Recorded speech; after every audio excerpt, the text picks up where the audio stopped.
El día de hoy nos acompaña el doctor Edgar Arenas, especialista en medicina fetal, quien responderá a la pregunta ¿está sano mi bebé durante el embarazo?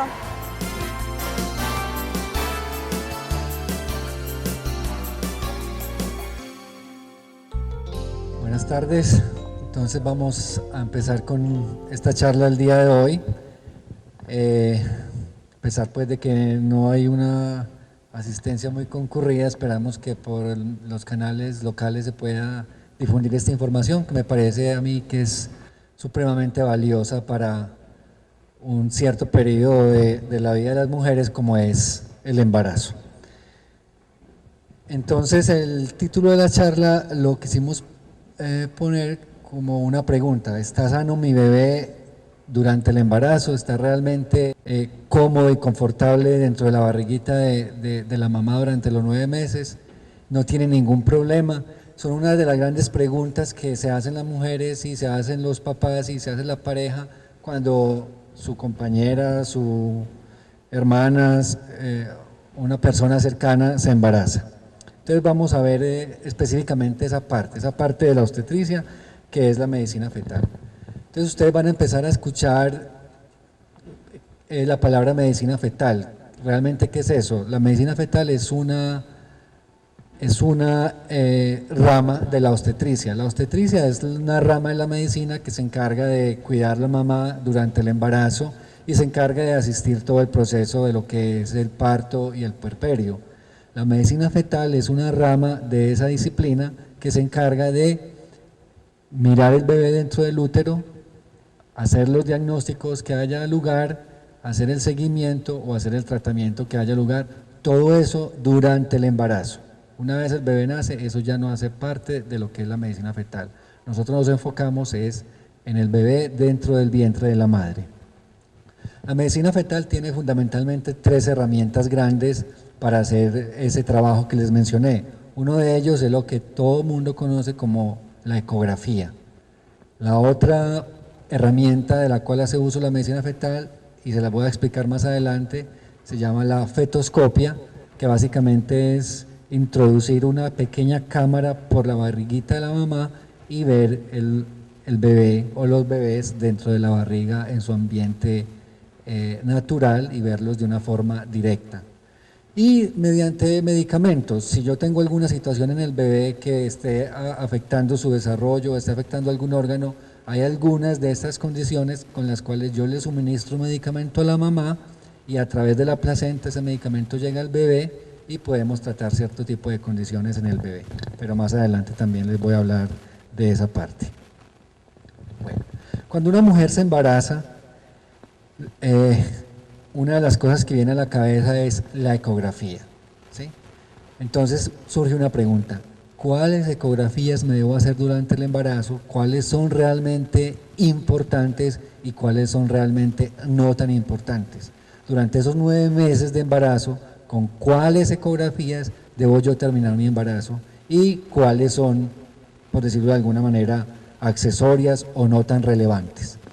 Porque es que vemos situaciones muy patológicas en la mayoría de los casos, y es que la mujer termina su embarazo en promedio con 9 o 10 estudios ecográficos, y va uno a mirar con detalle cada uno de esos estudios y se da cuenta que la utilidad o la información que realmente puede impactar el desenlace de ese embarazo es mínima. Entonces, no por tener muchas ecografías ese embarazo va a estar más bien cuidado. Lo que hay que tratar es de tener las ecografías adecuadas, que fundamentalmente se reducen a 3 ecografías durante el embarazo, hechas en centros adecuados, por personas con el entrenamiento adecuado, y eso le va a garantizar que su bebé va a estar bien examinado y que se le va a hacer un seguimiento adecuado de su embarazo. Entonces, en el primer trimestre, básicamente hasta la semana 12, vamos a tener 2 ecografías. Una es la ecografía cuando la mujer se hace la prueba de embarazo porque tuvo un atraso y estoy en embarazo, yo creo que estoy en embarazo, voy al ginecólogo, me hace la ecografía y en efecto confirma que estoy en embarazo. Y la otra ecografía del primer trimestre es la ecografía de la semana 11 a la semana 13+6. Ya les voy a mencionar con detalle esa ecografía. En el segundo trimestre, cuando la paciente tiene 5 meses o 20 semanas, se hace otra ecografía que llamamos ecografía de detalle anatómico o de tercer nivel. Y en el tercer trimestre queda una ecografía opcional que la llamamos ecografía obstétrica o ecografía de crecimiento fetal. Hay otra serie de estudios ecográficos, los cuales no son obligatorios durante el embarazo, sino que tienen ciertas indicaciones específicas. Por decir algo, se detectó que el corazón del bebé no está como muy bien, entonces se le hace una ecografía especial al corazón de ese bebé que se llama ecocardiografía. Si detectamos que la cabecita del bebé no está como bien desarrolladita, hacemos una ecografía especial de la cabeza del bebé que se llama neurosonografía. Si la paciente empieza con dolorcito bajito, bajito, bajito, miramos cómo está el cuello, esa ecografía se llama cervicometría. Si el bebecito no está creciendo adecuadamente, miramos cómo está la circulación en la cabecita, en el ombligo, esa ecografía se llama Doppler. Y ya viene lo más play, que es la ecografía en tercera y cuarta dimensión, que más adelante también les voy a mencionar pues en qué consiste esa ecografía. Entonces empecemos con la ecografía de primer trimestre. En realidad esta ecografía de primer trimestre, antes de la semana 11, no es del todo necesaria. Yo sé que la mujer no se va a aguantar las ganas y el marido menos de confirmar realmente si la mujer está en embarazo o no. Pero si tenemos la siguiente situación, que la tenemos en la mayoría de los casos, tenemos una paciente que está en edad reproductiva, tiene vida sexual activa, no planifica, tiene un atraso, va a la farmacia y se hace la prueba de embarazo y le sale positiva. No hay duda de que la paciente está en embarazo. El paso a seguir en ese caso, si la paciente consulta al médico o si toma la iniciativa, es que es hacerse una ecografía transvaginal. ¿Para qué? Para confirmar que realmente está en embarazo. Pero eso ya lo sabía la paciente y ya lo sabía el esposo. La paciente está en embarazo, tiene varios factores que le están confirmando que está en embarazo. Entonces, en realidad, hacer una ecografía para confirmar lo que ya sabemos no es del todo necesario. ¿Por qué razón? Porque estoy malgastando el recurso. Estas ecografías cuestan dinero y le cuestan dinero al sistema de salud. Y son las ecografías que más frecuentemente se hacen las mujeres y fuera de eso son las ecografías que más dejan en duda si el bebecito se está formando adecuadamente o no. Básicamente, ¿por qué? Porque se hacen en forma muy temprana, entonces los aparatos de ultrasonido no tienen la capacidad de detectar si ese bebecito ya tiene un corazón que le late. Entonces lo que hacen es decirle a la señora, vean, yo estoy viendo un embarazo en su matriz. ¿Por qué? Porque estoy viendo el saco gestacional, veo este anillito que se llama vesícula vitelina y veo una manchita blanca acá. Esta manchita blanca que mide 1 milímetro o 2 milímetros es su bebecito. Pero en este momento yo no le veo latido cardíaco a ese bebecito. Entonces la señora entra en pánico, se deprime y dice, estoy en embarazo pero se me murió el embrioncito. Resulta que no, resulta que el embrioncito está tan pequeñito que todavía el corazoncito no se le puede alcanzar a ver por ultrasonido, por ecografía, que está latiendo. Entonces esa semana o esas 2 semanas de espera de la paciente se convierten en el peor de los infiernos para ella y su pareja, porque van a quedar con la incertidumbre si realmente está o no está en embarazo. Entonces vuelve a las 2 semanas y se hace la ecografía para confirmar que sí, que en realidad está en embarazo y que este embrioncito ya creció y ya tiene su latido cardíaco. Entonces estamos hablando aquí ya de 5 semanas, la otra ecografía 8 semanas, y como somos tan inquietos decimos, yo quiero volver a confirmar, y a las 10 semanas vuelve y se hace otra ecografía. Entonces, antes de cumplir la semana 11, la mujer ya tiene en promedio 3 ecografías, de las cuales ninguna de las 3 es de todo o realmente indicada, a menos que la paciente presente dolor abdominal o sangrado vaginal. Esa es la única indicación de hacer una ecografía antes de la semana 11. De lo contrario, no está indicada, pero yo sé que nadie se va a aguantar las ganas y van a correr a hacerse la ecografía. La ecografía que realmente sí es importante, y ojalá ninguna mujer en el mundo dejara de hacérsela, es esta. Es la ecografía cuando la mujer tiene 3 mesecitos, es la ecografía de la semana 11 a la 13+6. Es fundamental y, en mi opinión, es la ecografía más importante que una mujer debe hacerse en su embarazo. Tenemos que empezar a cambiar la idea de que entre más avanzado esté el embarazo, entre más grande esté el bebé dentro del vientre de la mamá, voy a ver más cositas, lo voy a ver más cachetoncito, se va a mover más. Eso es absolutamente falso. Entre más pequeño esté el bebé, vamos a tener más capacidad de hacer el análisis y de ver las estructuras que realmente me interesan y hacer el diagnóstico de lo que realmente me interesa. Ya vimos que en la ecografía antes de la semana 11 escasamente se veía el latido cardíaco, escasamente se veía una manchita ahí a la cual le poníamos el nombre de embrión. En esta ecografía de la semana 11 a la 13+6 voy a ver absolutamente todo lo del bebé, inclusive cosas más allá de lo evidente. Y con esta ecografía yo le voy a decir a la señora con una capacidad de diagnóstica casi que del 100% de que su bebé está completamente sano y que no tiene riesgo de desarrollar ningún trastorno en los cromosomas o un trastorno genético, que enseguida les voy a explicar esa parte. Entonces, ¿cuáles son los objetivos principales de esta ecografía de la semana 11 a la 13+6? Primero, es confirmar que el embarazo esté dentro de la matriz, no esté por fuera, lo que se conoce con el nombre de embarazo ectópico. Segundo, confirmar cuántos bebecitos hay. Todos asumimos que si está en embarazo es uno solo, pero sabemos que hay embarazos dobles, triples, cuádruples, etc. Cuarto, con la medida que voy a hacer del bebé, voy a calcular exactamente la edad gestacional que tiene ese bebé. Y de ahí en adelante, sin cambiar esa edad gestacional, voy a poder predecir cómo va a ir creciendo ese bebé y voy a ser capaz de diagnosticar entonces más adelante si el bebé está creciendo menos, está creciendo más de lo que yo espero. Quinto, y es una de las cosas más importantes de esta ecografía, es calcular el riesgo de alteraciones cromosómicas. ¿Qué es una alteración cromosómica? Un ejemplo ahora que está tan de moda lo de FIDES es la trisomía 21 o es el mongolismo. Eso es una alteración cromosómica.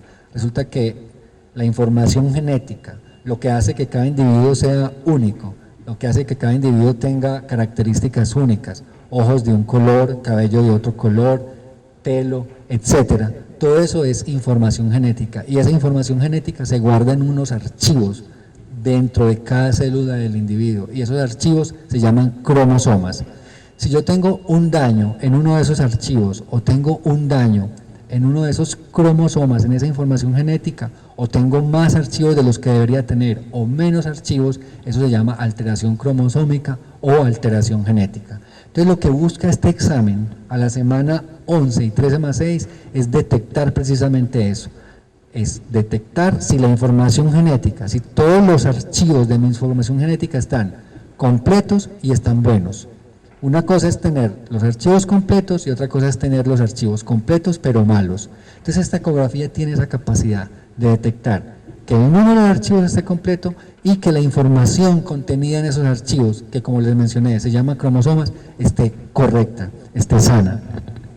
Otro de los objetivos de esta ecografía es evaluar la parte anatómica, escoger el bebé y mirarlo desde la cabeza hasta los pies, mirar que tenga ojitos, que tenga manitos, que el corazón le lata, que la cabeza esté bien formada, que el ombliguito esté bien, que el tórax esté bien. Y estamos hablando de 11 semanas, no tengo que esperar a que tenga 20 ni a que tenga 30, cuando ya no se puede hacer absolutamente nada. Estamos hablando de 11 semanas. Y otras cosas que se hacen en esta gestacional son evaluar la anatomía del bebé, evaluar el útero, evaluar los ovarios. Este examen que les estoy mencionando, que como les mencioné, en mi opinión es el más importante y desafortunadamente es el que menos se hace a las mujeres colombianas, se llama en el mundo moderno, en el mundo civilizado, se llama triple test o test combinado. ¿Por qué razón? Porque combina básicamente 3 elementos fundamentales. 1 es la edad de la mujer. 2 son unos marcadores ecográficos que se los voy a explicar enseguida. Y 3 son unos productos en la sangre de la mujer, unos marcadores bioquímicos. Entonces devolvámonos a la edad materna. ¿Qué pasa con la edad de la mujer y el embarazo? Entre más avanzada esté la edad de la mujer al momento de embarazarse, más es el riesgo de que una de esas carpetas o uno de esos archivos de su bebé esté alterado.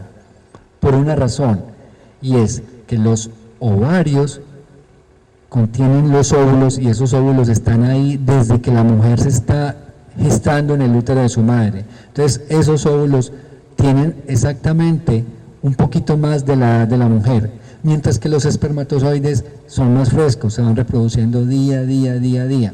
Entonces esos óvulos van envejeciendo a la par que va envejeciendo la mujer. Entre más viejo esté un óvulo de esos, más susceptible es a que la información genética contenida dentro de ese óvulo se dañe. Entonces por eso hay una relación directa con la edad de la mujer para desarrollar cierto tipo de alteraciones genéticas. Entonces, entre más edad, más es el riesgo. Entonces yo tengo que tener eso en cuenta a la hora de hacer una ecografía de estas, porque no es lo mismo yo hacerle una ecografía a una mujer de 45 años que se embarazó que hacerle la ecografía a una mujer de 20 años, en términos del riesgo para desarrollar un trastorno cromosómico. Otra cosa es los marcadores ecográficos. Entonces a este bebecito que mide en promedio 6 centímetros, esto es un bebé de 11 semanas, mide en promedio 6 centímetros. Yo le voy a mirar varias cositas. Una de ellas es esto, es el hueso de la nariz, si tiene o no tiene el hueso de la nariz. ¿Por qué razón? Porque los bebés con mongolismo y los bebés con alteraciones en los cromosomas no tienen este huesito aquí en la nariz. Otro marcador muy importante es este espacio negro que hay acá, que se llama translucencia nucal. Todos los bebés a esta edad gestacional, semana 11, tienen este espacio aquí, pero es la medida, es la cantidad de este líquido aquí lo que hace que ese bebé esté más aliviado o esté realmente enfermo. Si yo tengo mucho líquido acá, eso me indica que el bebé probablemente tenga alguna alteración genética. Si yo no tengo hueso nasal, es otro marcador que me dice que el bebé probablemente tenga una alteración genética. Entonces, este marcador, más otros dos que no vamos a revisar acá, que se llama la válvula tricúspide, que es mirar el corazón del bebé, y otro que es una venita que atraviesa el hígado, que se llama conducto venoso. Eso, más la edad de la mujer, lo voy a combinar con otra cosa. La otra cosa se llaman los marcadores bioquímicos, y aquí vemos, es simplemente tomar de la mujer una muestra de sangre y sacar dos sustancias de la sangre de la mamá que se llama gonadotropina coriónica y proteína plasmática asociada a la placenta. Esas dos sustancias las produce la placenta, pero circulan en la sangre de la mamá. Esas dos sustancias son un indicador de cómo está funcionando la placenta de ese bebé. Y resulta que la placenta de los bebés enfermitos no funciona lo mismo que la placenta de los bebés aliviados. Entonces, la maravilla de este test es que al combinar la sangre con los marcadores ecográficos, con la edad de la mujer, yo le puedo calcular a la mamá el riesgo de que su bebé tenga algún problema cromosómico o genético. Enseguida vamos a mirar cómo se dan los resultados de eso. En esta diapositiva simplemente les quiero mostrar una ecografía en tiempo real de la semana 11. Aquí acabamos de ver la cabeza, aquí vamos a ver los dos ojitos de un bebé de 6 centímetros. Ahí estamos viendo el paladar y el labio. Uno sigue bajando y ahí entramos al tórax, ahí alcanzan a ver algo que palpita, ese es el corazón, con los dos pulmoncitos a los lados. Estamos hablando de un bebecito de 6 centímetros. Seguimos bajando y vemos entonces acá el estomaguito. Aquí aparece el cordón umbilical que se inserta aquí. Seguimos bajando y ahora aparece la vejiga. Miren el tamaño de la vejiguita, normal. Aquí aparece un muslo, aquí está el otro y aquí arriba están las piernitas del bebé. Aquí ya lo vemos de lado nuevamente, mire que se ve completamente formado. Aquí está una manito, un piecito, pasamos al otro lado y aquí está otra manito, ahí le ven los deditos, el otro piecito, ¿sí?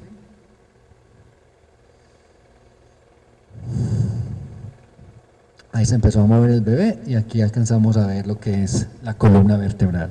Entonces miren que llevamos 11 semanas y ya se puede apreciar todo.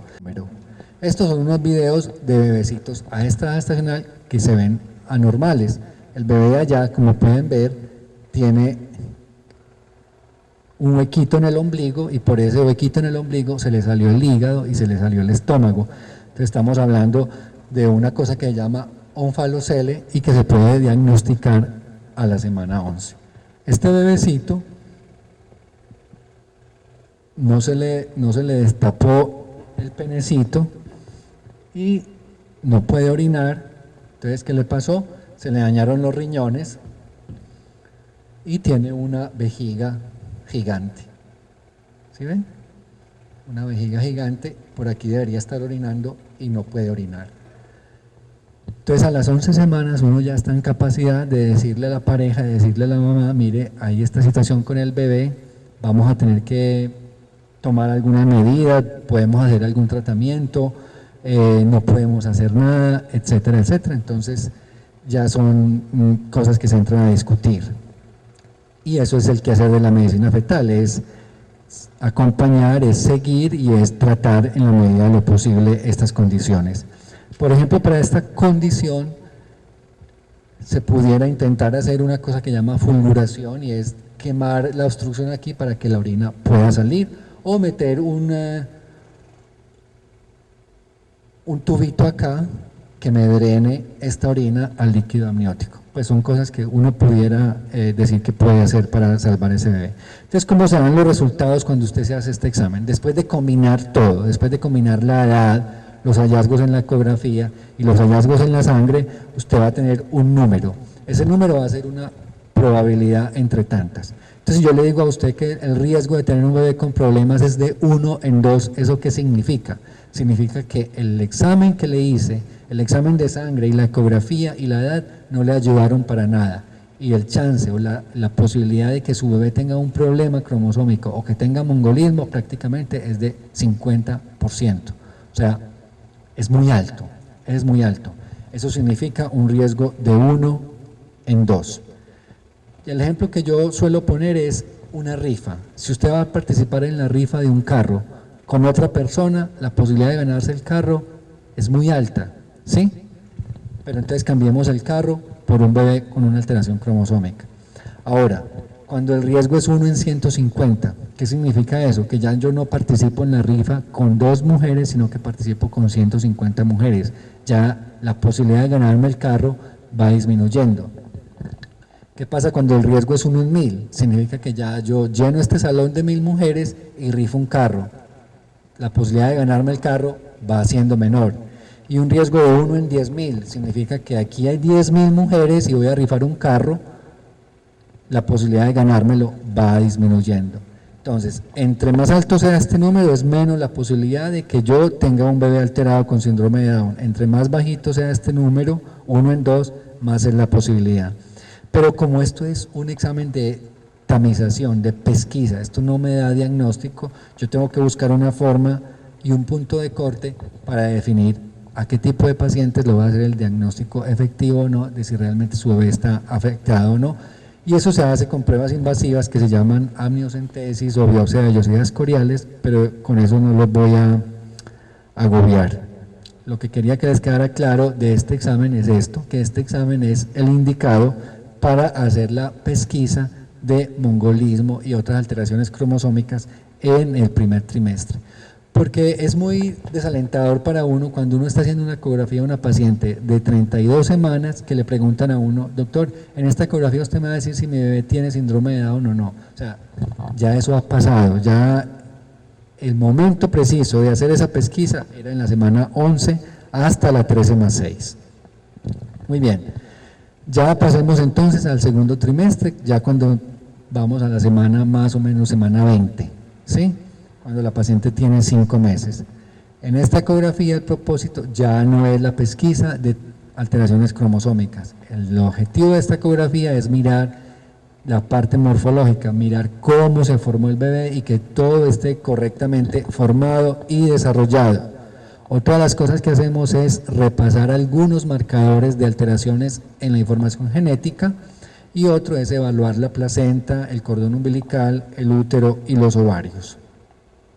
Entonces estas son algunas de las imágenes típicas de esa ecografía. Esa ecografía es muy sistemática, se hace por pasos de la cabeza a los pies, se revisan muchas cosas de la cabeza, en la cara, en el corazón, y estas son algunas de las imágenes. Allá podemos ver el labio superior, aquí está la naricita, el labio, aquí estamos viendo los dos ojitos, aquí estamos viendo un corte del corazón, las dos aurículas, los dos ventrículos, ahí vemos el perfil donde se identifica el hueso de la nariz, el mentón, el labio, ¿sí? Estas son proyecciones estándar, proyecciones que se hacen rutinariamente en una ecografía de esas. Allá estamos viendo un montón de bolas negras en la barriguita del bebé, eso es una obstrucción intestinal. Aquí estamos viendo un montón de bolas en los pulmones del bebé, eso se llama enfermedad adenomatoidea quística, y aquí vemos la cabecita del bebé llena de líquido, no tiene prácticamente cerebro, entonces eso es lo que uno ve, y esas son las malformaciones que uno diagnostica. Algunas de ellas se pueden ver en la ecografía de la semana 11, otras no. Entonces toca entrar a hacer la consejería y toca entrar a hacer pues el plan de manejo de estas situaciones y preparar la llegada de estos bebés para que cuando nazcan tengan un soporte adecuado y un manejo adecuado.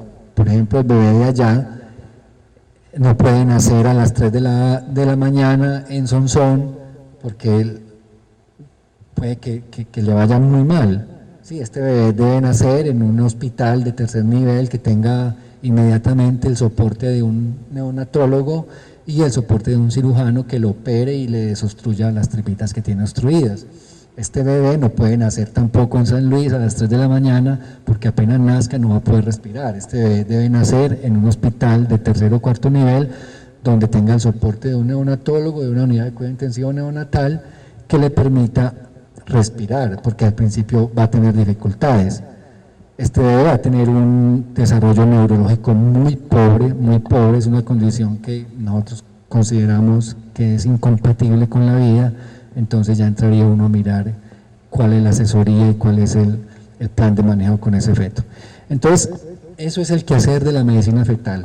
Uno de los quehaceres es hacer diagnóstico, entre más temprano mejor, y las situaciones susceptibles de ser manejadas dentro del útero, manejarlas, y las que no, hacerles un plan de manejo y un seguimiento adecuado, y establecer cómo voy a manejar yo ese bebé. Cada cuánto lo sigo, cada cuánto le hago ecografías, cada cuánto lo veo y dónde van a hacer ese bebé y en qué condiciones van a hacer ese bebé. La parálisis cerebral es multifactorial, o sea, tiene muchas causas. Esta puede ser una de ellas, ¿sí? Pero esto es una condición inclusive más severa que una parálisis cerebral, es mucho más severa. Más o menos, sí. Es que mira que no tiene prácticamente cerebro formado. Bueno, y esta es la tercera ecografía que llamaríamos obligatoria, y es la ecografía obstétrica que se hace ya a los 7 meses y medio, a los 8 mesecitos, y es simplemente para mirar cómo está creciendo el bebé, cómo está el líquido y cómo está la placenta. Repasamos la anatomía, pero ya se supone que tenemos la ecografía de la semana 11, la ecografía de la semana 20, que ya me dijo que todo estaba normal y que no tenía ningún riesgo de ninguna alteración.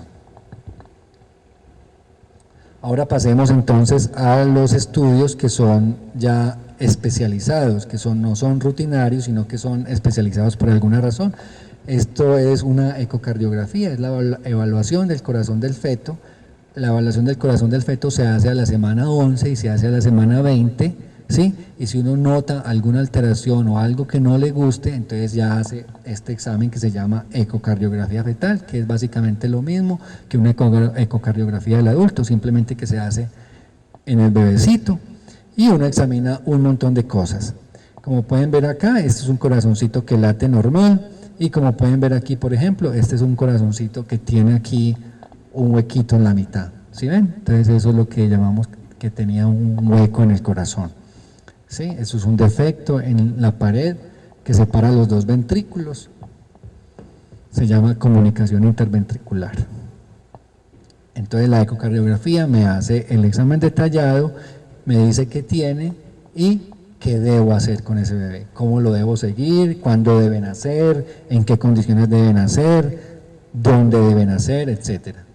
La neurosonografía es una ecografía de detalle de la cabecita del bebé. Entonces, si yo encuentro algo anormal a la semana 11 o a la semana 20, le ordeno al bebé una neurosonografía. Esto es un corte normal, ¿sí? Y esto es un hallazgo anormal. Entonces, este bebé hay que hacerle una neurosonografía. Esto es el cerebro y aquí vemos en la parte de atrás aquí que tiene un hueco en la parte del cerebelo, ¿sí? No se le formó la parte bien del cerebelo, miren el huequito que tiene ahí. Entonces ya uno entra también a hacer el análisis respectivo de cuál es la condición, cuál es el pronóstico, qué vamos a hacer, cómo vamos a seguir con este bebé. Entonces la neurosonografía es un examen detallado del sistema nervioso central del feto. La ecocardiografía es un examen detallado del corazón del feto. ¿Han escuchado ustedes hablar de lo que es el Doppler? Algunas veces dicen la palabra Doppler, pero en realidad es Doppler. El Doppler es simplemente una herramienta más que tiene la máquina de ultrasonido y es simplemente para medir la circulación en los diferentes vasos, bien sea del feto o de la madre.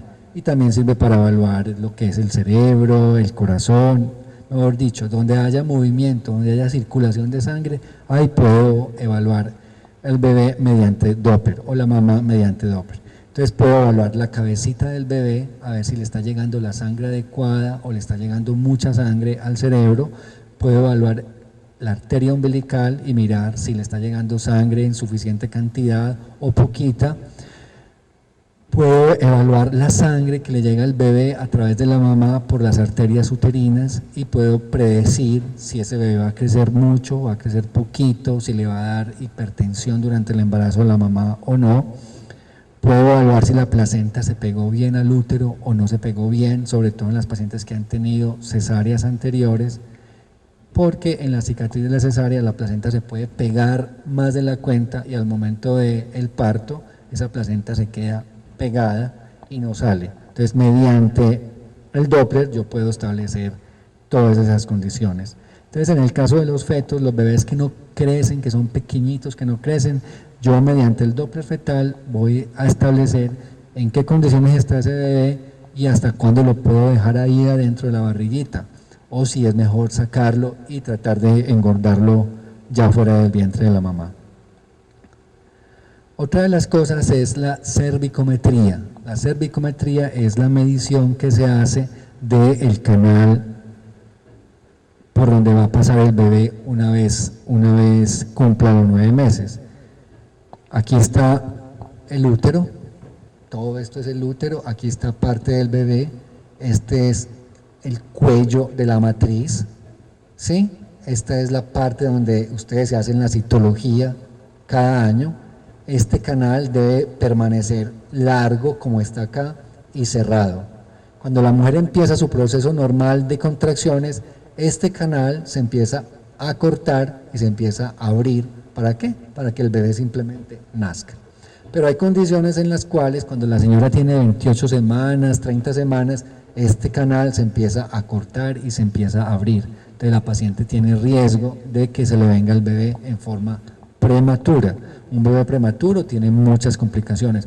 Entonces lo que hace la cervicometría es eso, es tratar de predecir qué mujeres van a desarrollar un parto antes de tiempo y qué mujeres no. Simplemente midiendo de esta forma el canal cervical. Acá está, entonces tomo la medida de aquí hasta acá. Hay unos puntos de corte ya establecidos en los cuales me dice si mide más de esto no hay problema, si mide menos de esto póngale cuidado. Bueno, y esta es la ecografía que les mencionaba, la ecografía que más llama la atención porque es lo más parecido a la vida real, que es la ecografía en tercera dimensión. Eso es un bebé dentro del útero visto en tercera dimensión. Generalmente se le pone este color, que es el color sepia. Es una reconstrucción que hace la máquina de las facciones del bebé, ¿sí? Pero desde el punto de vista médico, esta ecografía puede que sea muy bonita, pero la información que nos aporta es muy limitada en términos de diagnóstico prenatal. Yo puedo utilizar esta herramienta de tercera y cuarta dimensión cuando tengo alteraciones que he diagnosticado en la ecografía en 2 dimensiones, pero esta ecografía generalmente se ha popularizado es para ver básicamente lo que es la cara del bebé y ver qué tan gordito está, qué tan cachetoncito está, que tiene la naricita del papá, que sacó la mala cara del abuelo, etcétera, etcétera, etcétera. Entonces, para eso básicamente la ecografía en tercera dimensión es distinta a la ecografía de tercer nivel. La ecografía de tercer nivel que les mencioné es la ecografía de la semana 20, la que llamamos de detalle anatómico o ecografía morfológica. Y la cuarta dimensión, que es mal llamada cuarta dimensión porque en realidad la cuarta dimensión no existe, es simplemente esta imagen en tercera dimensión, pero el bebé moviéndose. Entonces usted lo ve ahí y de repente saca la lengua o se ríe o hace una mala cara. Eso es cuarta dimensión, cuando el bebé lo estamos viendo en 3D y le ponemos movimiento, que es simplemente apretar una tecla en la máquina y ya está. O sea, es ver el bebé en tercera dimensión en tiempo real. Y esto es el futuro que esperamos pues llegue muy pronto al hospital, a centros especializados, y es ya la terapia más avanzada de la terapia invasiva. Aquí estamos viendo lo que les mencionaba, esto es el fetoscopio, se introduce dentro de la barriguita de la mamá y se pueden ver los bebés así, en forma directa. Esto es una terapia que le están haciendo a unos gemelitos que estaban comunicados por la placenta, entonces un gemelo le pasaba más sangre al otro, entonces los dos se iban a morir, uno con mucha sangre, el otro con poquita sangre. Entonces mediante la fetoscopia y el láser simplemente se queman, se fulguran esas comunicaciones que tenían y se separan los 2 bebecitos y se logra salvar la vida de uno o de los 2 bebés. Esas son las imágenes fetoscópicas. Ahí ya terminó el procedimiento. Este es el fetoscopio, es esto, es como una laparoscopia. Aquí está la mamá, por aquí se entró la barriguita de la mamá y aquí está el equipo de láser y aquí está la torre pues donde se ve la imagen de los bebecitos. Bueno, eso es todo lo que les traía hoy, espero que les haya quedado claro. Si tienen alguna pregunta, con mucho gusto. San Vicente Fundación, una vida entera por la vida.